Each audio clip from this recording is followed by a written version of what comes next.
بە دروشمی کاتی پاراستنی ژنی ئازاد و کۆمەڵگەی ئازادە با ڕۆحی نوێبوونەوە و جۆش و خرۆشی پێشوازیکردن لە بەهار و سروشتە جوانەکەی کوردستان با گوڕوتینی تێکۆشان و ڕنگ و دەنگی ژنان با یەکریزی و یەکدەنگی ڕێکخراوی ژنانی ئازادی کوردستان ئاهەنگی جەژنی جیهانی ژنان 8 مارس پیرۆز دەکات.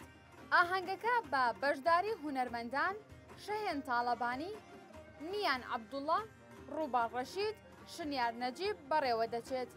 هەر لە ئاهەنگەکەدا هەریەک لە گروپی دەڤژەنی ژنان کۆما شەهید ڤیان سۆران و گروپی هەڵپەڕکەی ژنان کۆما شەهید دەستینا قەندیل بە بەرهەمەکانیان یادەکە دەوڵەمەندتر دەکەن.